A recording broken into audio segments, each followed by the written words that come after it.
Ottawa, add Italy to the growing list of Canada's trade headaches. Italy's agriculture minister said his country's new government won't ratify the Canada-European Union Free Trade Accord, media reports said Thursday. Gianmarco Centinaio, whose government is led by a populist coalition, also insisted he's heard doubts about the 28-country deal from many of his European colleagues. International Trade Minister Francois-Philippe Champagne visited Italy a few days ago to sell the merits of CETA to the new Italian government, which took power on June 1. Patrick Doyle, the Canadian press file photo. The development adds to Canada's collection of trade challenges, which already include deep uncertainty surrounding the future of the North American Free Trade Agreement, hefty steel and aluminum tariffs imposed recently by the United States and the threat of more to come on automobiles.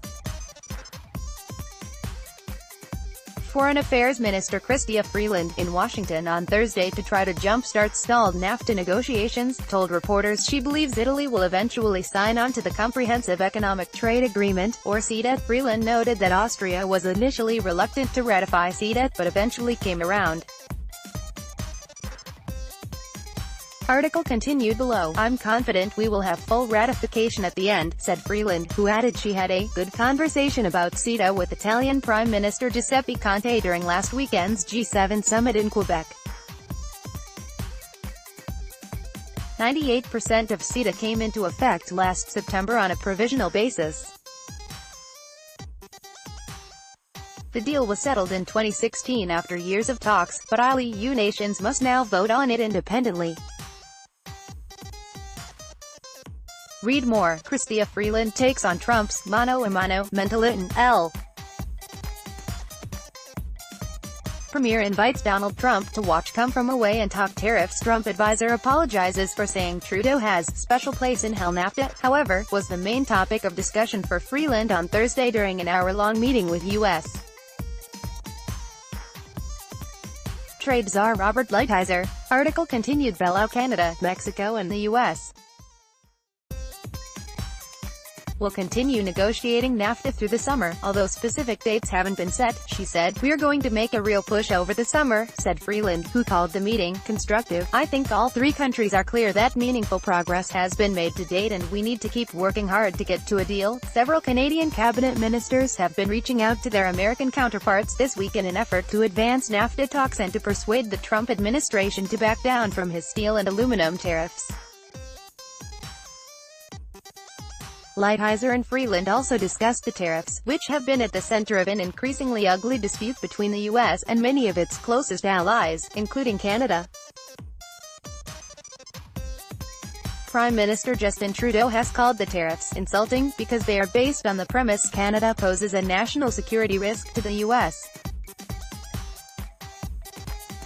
and has announced dollar-for-dollar retaliatory duties on a wide range of American imports. Trudeau's pushback earned him an unprecedented personal attack from Trump and his emissaries after the G7 summit. The EU and other countries have also threatened retaliatory tariffs against the U.S. The Canadian countermeasures are to go into effect July 1. During her meeting with Lighthizer, Freeland said she underlined Canada's concerns over what she calls the illegal national security consideration. I was very clear about that. I'm confident that Ambassador Lighthizer heard and understood that, she said. The Canadian strategy on the tariffs was, and will continue to be, that we will not escalate and we also will not back down. Brian Kingston of the Business Council of Canada was encouraged to hear the NAFTA talks could continue this summer. He said staying at the table could lead to progress on smaller issues while the process navigates the upcoming Mexican presidential election and the U.S.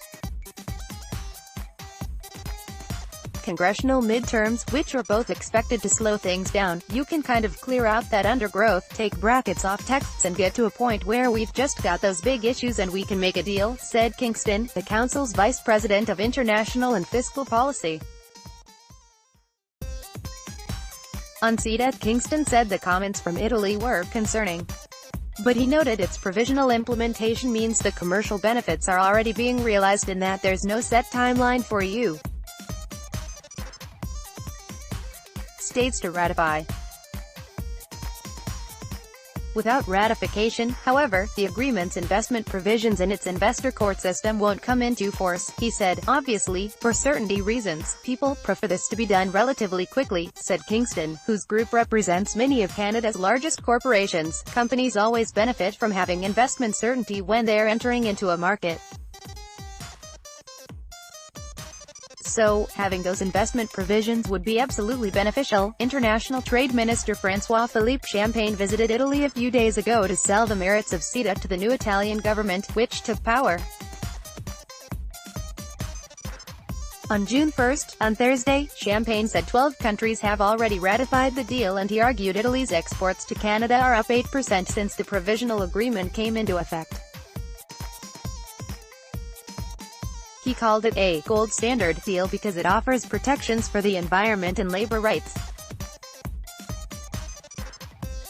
Champagne also introduced legislation Thursday in Parliament in support of the controversial 11-nation, Pacific Rim Trade Pact, which is known as the Comprehensive and Progressive Trans-Pacific Partnership.